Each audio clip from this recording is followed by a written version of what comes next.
Hola, bienvenidos a otro episodio de Coffees and Stories. Yo soy Laura y hoy estoy con una persona muy especial en un lugar para mí muy especial. Yo creo que para David y Sebastián también apenas entraron estaban como wow. Un lugar muy artístico, con muchos colores, con muchas figuras, un lugar muy chévere en mi opinión. Estoy con Margarita, estamos grabando desde Rivera Huila. Entrevista a Margarita, toma uno. Tú aplaudes y el pájaro canta, perdón. Sí. Hola Margarita, ¿cómo estás? Hola Lau, ¿cómo vas? Yo muy Bien, bien, gracias, sí. Por aquí. Muchas gracias por recibirnos en tu casa. A ti por invitarme, por hacerme esta linda invitación. Me parece que cuando me compartiste este proyecto, conecté inmediatamente como con la esencia de él y me parece maravilloso que estés interesada en dar a conocer historias de vida y bueno, para las vidas siempre es muy importante también detenerse un poco en la historia, ¿no? Para hacer conciencia de uno mismo y quizás seguir avanzando. Gracias. Margarita, para empezar, ¿cómo te gustaría presentarte? Mi nombre es Margarita Lozada Vargas. Ese es mi nombre. Uno a veces es muy distinto al nombre que tiene. Entonces, empezaría diciéndoles que me llamo así, que nací en Neiva, Huila, Colombia, pero soy de Rivera. Con una relación muy, muy cercana con este pueblo, que es donde nos encontramos hoy, donde queda mi casa familiar y es el pueblo de mi abuelo, de mi padre, y fue un pueblo donde mi madre hizo también su vida desde muy joven, o sea que es el lugar de todos. Gracias. Margarita, estamos aquí hoy sentadas porque queremos hablar un poquito, contarle a las personas de tu vida artística en muchos sentidos, de tu profesión, de lo que ha sido tu carrera. Muchas personas seguramente sepan de ti, hayan leído, te hayan visto. Para otros eres una cara nueva. Hablemos de tu vida como poeta, porque Margarita, entre tantas cosas, es poeta. ¿Cómo empieza esa vida tuya escribiendo desde chiquita? ¿Te gustaba siempre escribir? ¿Encontrabas siempre ese escondite en los libros? ¿Te refugiabas en ellos o escribiendo? ¿Cuándo empiezas a darte cuenta que te gusta escribir y que eres buena escribiendo poesía? Cuando me di cuenta, cuando uno de mis poemas fue conocido por otras personas y le dieron un lugar. Realmente ahí fue, yo a veces digo que es un poco triste la anécdota, pero realmente ahí fue cuando yo me di cuenta de que quizás era bueno lo que hacía. Lo demás, creo que uno escribe porque definitivamente tiene muchísimas desafinidades con el mundo que lo circunda y entonces aparece esa necesidad de buscar otras formas, otros espacios de decir, de ser y de hacer, ¿no? Entonces la escritura viene siendo esa opción por la que uno opta, pero cuando uno empieza a hacer eso, no necesariamente está pensando en publicar un libro o en que eso se convierta, o en que eso se llame poema, o en que eso se llame novela, o en que eso se llame... No, realmente simplemente me gustaría evocar ese momento en el que uno siente la necesidad de escribir algo y por qué la siente, ¿no? Bueno, ahora mencionaste algo que me parece importante y es que realmente no he logrado llegar a autodefinirme como poeta. Yo casi siempre que hablo de lo que hago, digo, escribo poesía, ¿no? A veces incluso digo, intento escribir poemas. Entonces como que creo que ese momento no ha llegado para mí, así tal cual como tú me lo mencionas, pero evidentemente más identificar esto como de que es un trabajo serio y como que puede pasar algo más allí y que viene, por ejemplo, la historia de la aparición de un libro y eso sí sucedió cuando otras personas identificaron o reconocieron un nivel de calidad para ellos en alguno de mis poemas, ¿sí? Lo demás tiene que ver, todo empieza, digamos, como con un interés o una necesidad por tratar de encontrar un lugar en el mundo, ¿no? Hay una desafinidad bastante notoria, ¿no? O al menos así lo experimentaba yo, con todo lo que te rodea y lo que te circunda, ¿no? Como una sensación de no lugar. Entonces aparece la escritura como una oportunidad para intentar decir, para intentar hacer a través de ella, ¿no?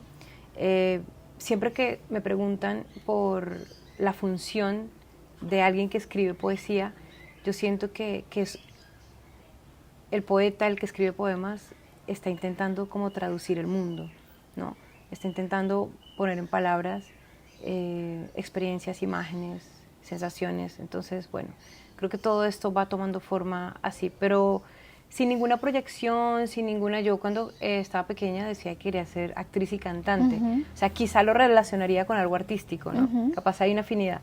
Pero de resto no, jamás se me pasó por la cabeza ser poeta o decir que soy poeta o sentirme como poeta. Entonces creo que todo va siendo una cadena de acontecimientos que te van poniendo en un lugar, a veces en un lugar que no imaginabas, a veces en un lugar que ni siquiera eliges, porque yo siento que el que va posicionando lo que escribes es el lector. Sin él, sin estas personas que reconocen tus poemas o que identifican que estás diciéndoles algo, no sucedería o no podría suceder absolutamente nada. Entonces, ahí hay también otra cosa importante, que no es un solo depender de uno mismo, sino de la mirada del otro y de la aceptación de ese otro. Tal cual. Y de la identificación también con lo que haces. Hay una anécdota que tú me compartiste la primera vez que nos vimos y me parece muy relevante en tu vida. Tú escribías, apareció un concurso, pero tú, no sé si era falta de confianza, de creer en que lo que hacías era bueno, valía la pena mostrarlo y entregárselo al mundo. Y una convocatoria, un concurso, y enviaste un poema, pero lo enviaste con el nombre de tu hermana. Sí, así fue. Cuéntanos un poquito. Así fue. Abiertamente, lo tengo que confesar ya. Te sapié. No, perfecto. Imagínate que yo estaba trabajando en la Amazonía colombiana, uno de mis sueños cumplidos porque quería mucho hacer eso. Y estando allá, pues tenía mucho tiempo para conectar como con, ¿no?, el recurso natural, la montaña, el río, qué sé yo. Y entonces me daba mucho por organizar cosas que ya había escrito o escribía también en ese momento, ¿no? Entonces apareció el concurso nacional de poesía de la Casa de Poesía Silva y evidentemente era una falta de confianza, una desconfianza, ¿no?, en mí misma y en lo que hacía y lo mandé a nombre de mi hermanita, pero el poema ganó, entonces fue como, wow, aquí como que puede ocurrir algo, como que estos poemas le pueden decir algo a alguien. Y al año siguiente me animé a hacer exactamente lo mismo en el mismo concurso, pero enviándolo con mi nombre. Y también el poema ganó. Entonces ahí ese poema se llama El origen del objeto. Y con ese poema arrancó todo, lo demás, el libro, la edición y todo lo que después se vino. Tu primer libro, Mejor Arder, nace en el 2013. Sí. Se publica en el 2013. Se publica en el 2013. Realmente ¿De dónde? Nace como proyecto. Yo la verdad era un montón de poemas sueltos. No había proyectado un libro en la escritura de esos poemas. Pero con esto del concurso, pues aparece la intención de armar el libro. Yo lo que hago es retomar los poemas y seleccionarlos e incluirlos allí. ¿Qué significó para ti tener este libro en tus manos, bueno, para ti, para tu familia, después de ser esa chica que no confiaba tanto en su talento, que escribía sin un propósito, como tú lo decías, de tener un libro en algún momento publicado? Era algo que en ese momento no se te cruzaba por la cabeza, escribías porque querías desahogarte de ciertas cosas, escribir todo lo que hacía ruido en la cabeza, pero no sin pensar que eso en algún momento iba a ser una novela, un libro.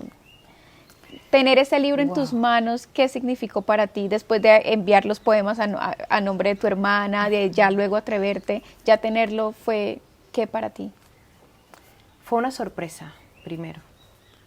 Wow, un libro de todo lo que he escrito, de lo que he venido escribiendo, me sorprendió. A mí me generó eso. Por un lado. Por otro, me hizo como tomar un nivel de conciencia de mí, de mi ejercicio escribiendo, porque esto es el resultado de un trabajo arduo, de un trabajo difícil y de un trabajo doloroso. Yo insisto mucho que, bueno, al menos en mi experiencia, yo escucho a muchas personas decir que la poesía salva, que la poesía es vida, que la poesía, y pues a mí me parece genial escuchar experiencias de esas, pero realmente para mí la poesía duele, la poesía es difícil de hacer, es difícil estar peleando con el lenguaje, es difícil estar peleando con esa distancia tan enorme que hay entre lo que tú realmente sientes y lo que las palabras te permiten decir. Es una lucha constante, y cuando eso lo sumas también a una opción de escribir algo de calidad, lo que es para mí calidad, no quiere decir que sea lo mismo para ti o para, ¿no? Cuando tú tienes eso también encima, pues aparecen otro tipo de presiones que hacen que el ejercicio no sea tan fácil y tan así como yo a veces escucho que lo comentan. Entonces, eso significó para mí sorpresa, satisfacción también, porque como consecuencia de esa sorpresa, pues es como, wow, no lo puedo creer. O sea, aquí hay un montón de tristeza, de llanto, de nostalgia, pero también de vida, de opciones, de posibilidades, ¿no? O sea, como que es un poco el resumen de la vida misma. ¿Significó para ti un reto? Publicaste el primer libro, ¿se impuso para ti un reto de ahora quiero el segundo, quiero el tercero? Completamente, ¿no? Y la pregunta de qué se viene, ¿no? ¿Hacia dónde va esto también? Después de esto, ¿qué es lo que tendrá que suceder? Entonces, sí, es un libro muy especial para mí, por eso, por el lugar que ocupa, el rol que juega en mi vida. Y bueno, es especial y siempre va a ser como, Mejor Arder va a ser como el punto de partida y de referencia.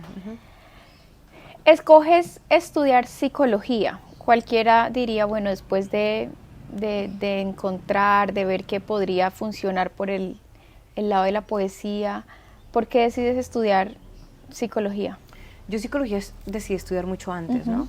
Yo tenía 15 años cuando tuve que tomar la decisión. Es una edad muy, muy, muy temprana para estar decidiendo qué hacer con la vida. Sí. Entonces, bueno, yo empecé a estudiar psicología ya teniendo 16 y en cuarto semestre, a mí ya la literatura me gustaba desde hace rato, ¿no? Pero en cuarto semestre veo mi materia de psicoanálisis y viendo la materia empiezo a encontrar que casi todo el dispositivo teórico del psicoanálisis se escribe a partir de obras literarias o teniendo como referencia obras literarias, ¿no? Entonces miramos el complejo de Edipo, pues Edipo Rey, vamos a ver, por ejemplo, toda la teoría de los sueños de Freud, muy, muy inspirada en los sueños de la Gradiva, de Gustav Jensen, pura literatura, por supuesto, alemana, ¿no? Centroeuropea, pero empiezo a identificar que definitivamente hay una relación enorme entre la literatura y la condición humana. Entonces empiezo a mirar también la literatura más desde un punto de vista también sociocrítico, digámoslo, se puede decir, y en cuarto semestre tuve una crisis de que si tendría yo que estudiar literatura o si tendría que estudiar psicología. Pero bueno, esa parte racional y como de querer terminar lo que empiezo, que es algo como muy de mi ser, dije, no, pues ya estoy en cuarto semestre, sigo con psicología, pero mi vida seguramente va a estar súper relacionada con la literatura. Y pues hoy por hoy soy investigadora y mi campo de investigación es literatura y psicoanálisis. Entonces también fue como una forma en la que se fueron entrecruzando y mezclando cosas que hoy por hoy todo pues, fue abriendo camino. Sí. ¿Hiciste tu maestría en literatura en la Javeriana? Sí, con una investigación que se ubica en un lugar de intersección entre la literatura y el psicoanálisis. Y ahora mi doctorado, tu doctorado, ya lo terminé también e igual, una investigación que se ubica... todo se fue... Sí, investigué poesía y psicosis y evidentemente es entre el psicoanálisis y la literatura. Oye, ¿doctorado en qué, perdón? ¿Psicosis y poesía? Poesía y psicosis, o sea, sí. ¿Cómo se vuelve loca la gente por escribir poesía? No, mira que no. Es la primera aclaración que hago en mi trabajo de grado. Dices que no. No. Margarita, hiciste tu maestría en literatura. Sí. Acabas de terminar tu doctorado. Háblanos un poquito de eso.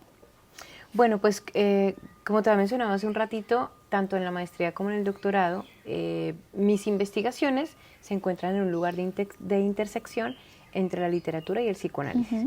En el caso del doctorado, específicamente entre la poesía y la psicosis.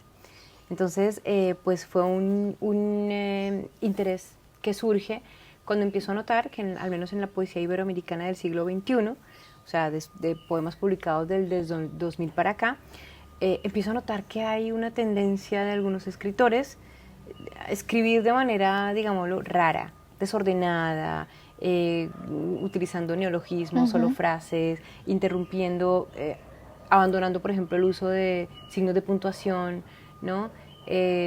Desconociendo un poco como la parte normativa del lenguaje, para resumirlo. Entonces de ahí me surge a mí, cuando yo empiezo a ver esto, empiezo a sentir que estos rasgos lingüísticos tienen mucha similitud con los rasgos lingüísticos que presenta el psicótico, el lenguaje del psicótico en la estructura de la psicosis. Me digo, wow, esta poesía como que tiene una relación directa con la psicosis, esta poesía se está escribiendo a la manera de la psicosis. Pero pues esos son pensamientos y hallazgos que te llegan como de cosas muy superficiales, y dije, bueno, esta pregunta sería interesante plantearla en una investigación, y me pareció perfecto conectarlo con el hecho de hacer el doctorado y enfocar mi interés investigativo en este tema. Entonces, de eso trató mi tesis. Pues aquí, perdón, detrás de cámaras hay una mamá muy orgullosa que nos acaba de contar que es una de las tesis laureadas entre 10. Sí. No, que fue una tesis laureada. Fue una tesis. Ajá, y bueno, a partir de eso, pues ahora está como en un concurso a ver si es la mejor tesis de entre las mejores tesis. Felicidades. Eso. Muchas gracias, muchas gracias. Y felicidades a la mamá también, que vino por acá a contar cosas. Sí, a contarnos detallitos. Margarita, ¿cómo eres considerada aquí en el Huila? ¿Cómo ha sido el apoyo de...? Me haces una pregunta que yo no te podría responder, Lau, porque yo no sé cómo me considera la gente.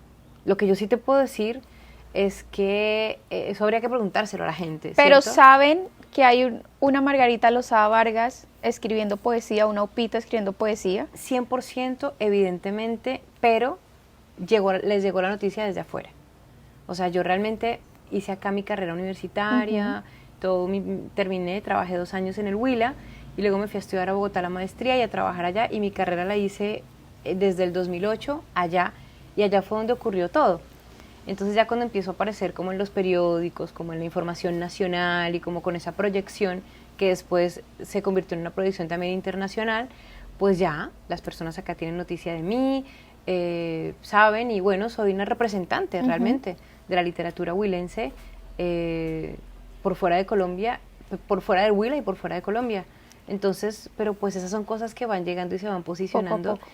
Y que no ni dependen de ti, ni tú lo controlas, pero claro, aquí las personas tienen noticia de mi labor y eso, me he sentido afortunadamente también reconocida por eso, ¿no? ¿Y cómo ha sido tu vida, tu carrera por fuera de Colombia? Premios, publicaciones, hablemos de Italia, hablemos de México, Francia. Sí, todo eso ha venido en el camino, tomando forma, como te venía diciendo. Es mi segundo libro, que se llama Impermanencia. Es un libro que se hace en Italia, un libro bilingüe que es editado allá, ¿no? Entonces,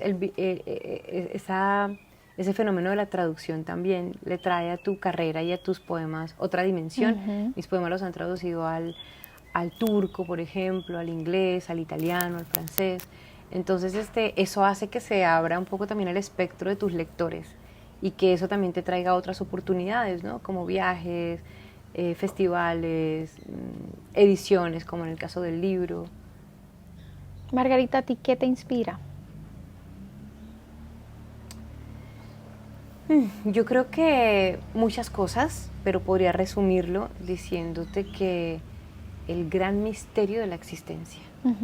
De hecho, yo a veces considero, si me preguntas a mí misma qué pienso de mis poemas, pienso que son poemas existenciales, que son poemas que tienen que ver con la pregunta, con el hecho de ser y de estar, con el hecho de ser y de estar y con la sensación de la incomodidad que genera ser y estar, ¿no?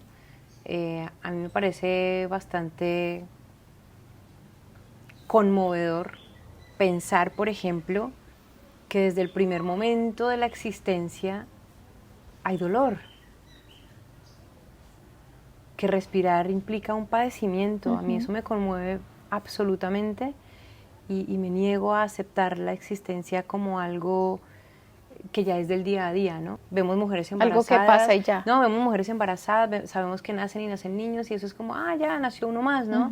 Y a mí me parece aterrador que los seres humanos hayamos llegado a un punto en el que un fenómeno como ese sea tan cotidiano y tan normal, porque a mí me genera angustia y realmente eso tengo para decir, que siento que desde el primer momento hay dolor y hay padecimiento y hay necesidad, ¿no?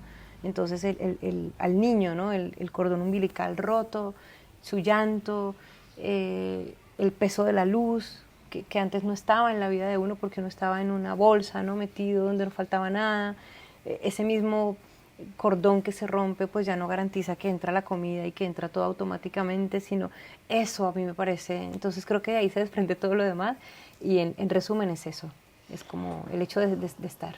Estás de paso ahora por Rivera porque no vives acá, vives por fuera del país. Sí. Eres docente.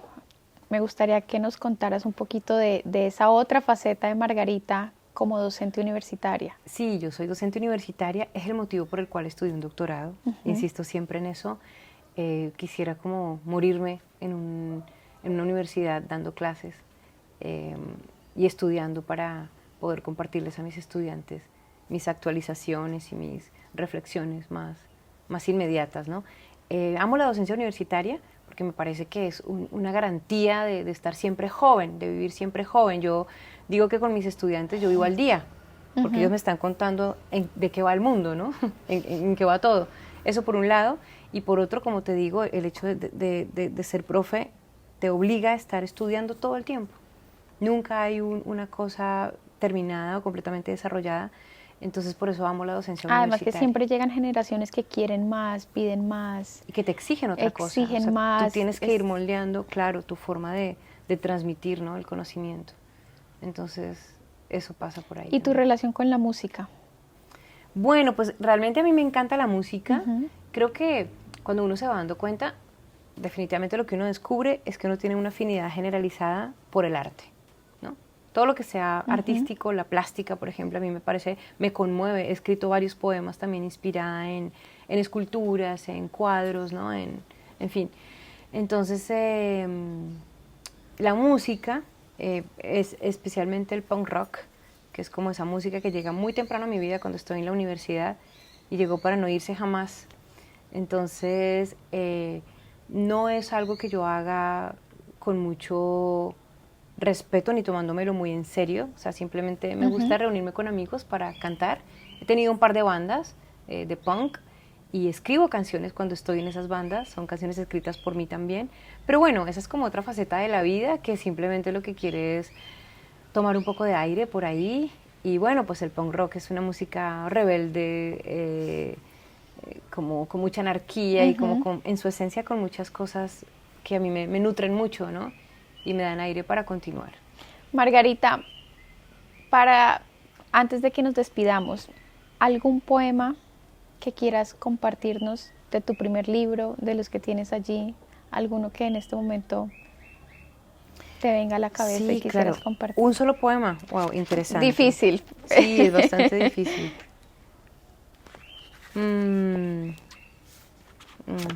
A ver, ¿qué poema podría compartirles?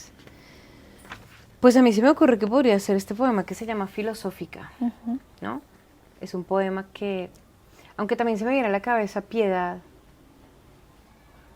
La Pietà de Miguel Ángel es la Virgen María con Jesús, ¿no? En sus brazos, llorándolo, viéndolo, ¿no? Como después de que baja de la cruz. Entonces pensé en el aborto, ¿no? En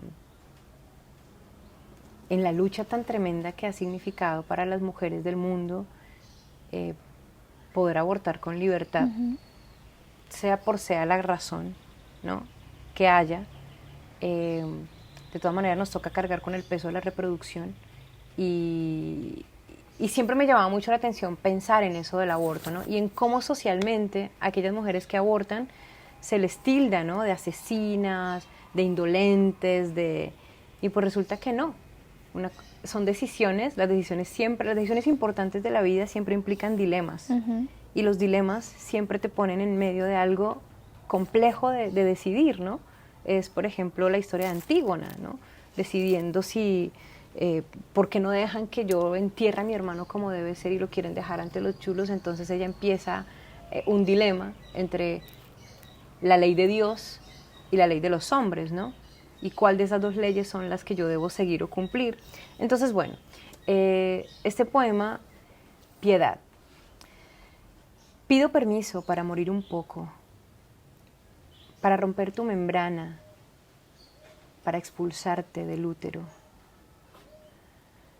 No padecerás jamás el peso de la luz ni las heridas del grito.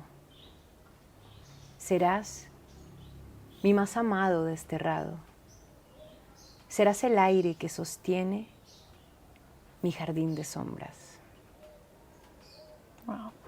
Yo creo que, bueno, para las mujeres que han pasado por eso, toca muchas fibras. Probablemente, y a lo que voy con esto, y quizá cuando escribo este tipo de poemas, justamente estoy sosteniendo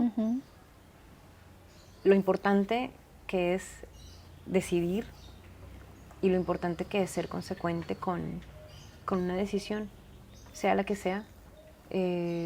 Simplemente las decisiones se toman con amor, las decisiones se toman pensando la mayoría de las veces que es lo mejor y pues ya, eso. Entonces, sí, piedad. Pero tengo que confesarte que fue el rollo que te conté, o sea, nace todo a partir de esta imagen y dije, bueno, es que la única madre no es la Virgen María, o sea, y la única madre no es la madre que llora con su hijo en los brazos porque se lo matan o porque se lo, ¿viste? Entonces es como también el hecho de decidir no ser madre no quiere decir que necesariamente una madre también decide. Algo así es lo que quería decir, total, lo que quería transmitir. Entonces, bueno. Antes de terminar, porque yo ya había dicho que antes de terminar, pero se me acaba de venir a la cabeza algo muy importante. Si nos quieres compartir otro, 2, 3, nos encantaría. Pero antes me gustaría hablar de Lugar Poema. Ah, Lugar Poema. ¿Nació en el 2012? No, Lugar Poema nació en el 2018 quizás. 2018. Sí, 2018. ¿Por qué? Ajá. Sí, porque me parecía necesario crear una plataforma online de poesía, literatura y arte, en donde pudiéramos compartir y promover poesía que casi no está en otros lugares. ¿Y qué tal fue la acogida? Súper bien, súper bien. Lo del Lugar Poema ha sido bellísimo. Por el asunto del doctorado he tenido que dejarlo un poco quieto, pero el gran proyecto es volver a retomarlo y continuar. Margarita, ¿algún otro poema que nos quieras compartir? Ay, yo lo decía como un chiste. Es que era un chiste, pero, no estás obligada. Bueno, no sé, se me ocurre que puede llegar a ser ácido, quizá. Se llama Ácido el poema y es un poema que escribo también. No sé si ustedes recuerdan, eso todavía sigue, por supuesto, pero hubo una ola, un momento de la historia del país y del mundo en donde las mujeres empezamos a aparecer quemadas con ácido. Porque los hombres nos queman la cara con ácido, una cosa brutal, ¿cierto? Entonces, bueno, yo escribo este poema y el poema dice así: mi rostro ya no es mi rostro. Me han arrebatado con él un pedazo de vida y de carne y de piel. Mi rostro ahora se parece mucho al sonido muerto del aire, del corazón que se cierra, de la nube que cae. Mi rostro ya no es mi rostro. Tuvo que perder su forma para que, por fin, yo lo pudiera ver.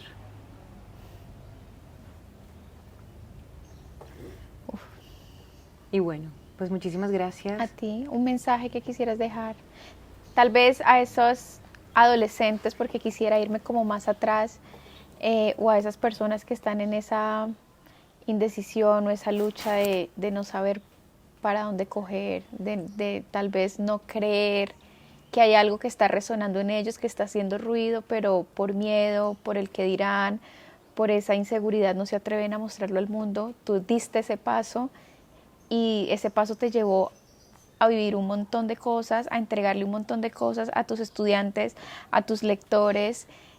No sé qué mensaje quisieras dejar.